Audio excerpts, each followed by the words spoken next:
صفحہ نمبر 21 توضیح القرآن، ہیڈنگ ہے ہمارا مکی اور مدنی آیات۔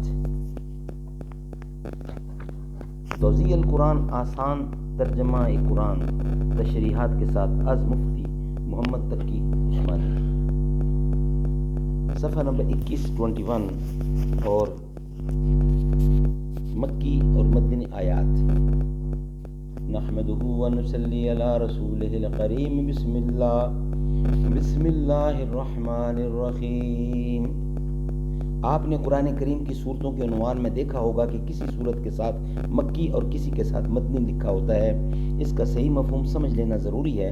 مفسرین کی اصطلاح میں مکی آیات کا مطلب وہ آیات ہیں جو آپ کے بغرض ہجرت مدینہ طیبہ پہنچنے سے پہلے نازل ہوئیں، اور مدنی آیات کا مفہوم یہ ہے کہ وہ آپ کے مدینہ پہنچنے کے بعد نازل ہوئیں۔ بعض لوگ مکی کا مطلب یہ سمجھتے ہیں کہ یہ شہر مکہ میں نازل ہوئیں، اور مدنی کا یہ کہ وہ شہر مدینہ میں اتریں، لیکن یہ مطلب درست نہیں، اس لیے کہ کئی آیتیں ایسی ہیں جو شہر مکہ میں نازل نہیں ہوئیں، لیکن چونکہ ہجرت سے پہلے نازل ہو چکی تھیں اس لیے انہیں مکی کہا جاتا ہے۔ چنانچہ جو آیات منع عرفات یا سفر معراج کے دوران نازل ہوئیں وہ بھی مکی کہلاتی ہیں، یہاں تک کہ جو آیتیں سفر ہجرت کے دوران مدینہ کے راستے میں نازل ہوئیں ان کو بھی مکی کہا جاتا ہے۔ اسی طرح بہت سی آیات ایسی ہیں جو شہر مدینہ میں نازل نہیں ہوئیں مگر وہ مدنی ہیں۔ چنانچہ ہجرت کے بعد آپ کو بہت سے سفر پیش آئے جن میں آپ مدینہ طیبہ سے سینکڑوں میل دور بھی تشریف لے گئے۔ ان تمام مقامات پر نازل ہونے والی آیتیں مدنی ہی کہلاتی ہیں، یہاں تک کہ ان آیتوں کو بھی مدنی کہا جاتا ہے جو فتح مکہ یا غزوہ حدیبیہ کے موقع پر شہر مکہ یعنی خاص شہر مکہ یا اس کے مضافات میں نازل ہوئیں۔ چنانچہ آیت قرآنی ان اللہ یحمرکم ان تعدوا الامانۃ الی اہلھا مدنی ہیں، حالانکہ وہ مکہ مکرمہ میں نازل ہوئیں۔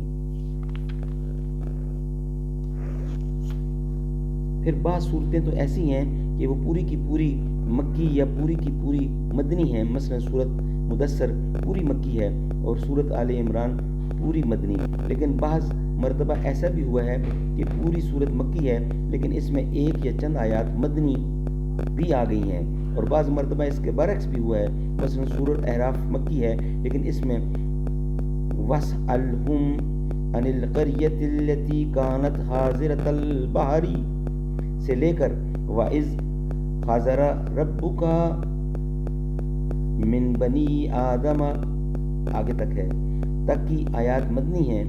اسی طرح سورت حج مدنی ہے لیکن اس میں 4 آیتیں یعنی وَمَا أَرْسَلْنَاكَ مِنْ قَبْلِكَ مِنْ رَسُولٍ وَلَا نَبِيٍّ إِلَّا إِذَا تَمَنَّى سے لے کر عَذَابُ يَوْمٍ عَقِيمٍ تک مکی ہے۔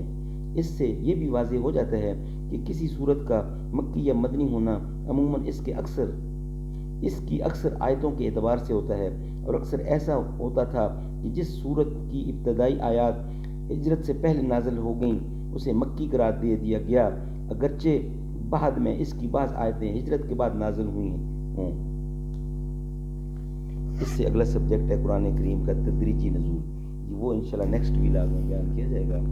یہاں تک ہی ختم کرتے ہیں۔ اللہ تعالی ہمیں اس پہ عمل کرنے کی توفیق عطا فرمائے۔ صدق اللہ العلی العظیم و صدق رسول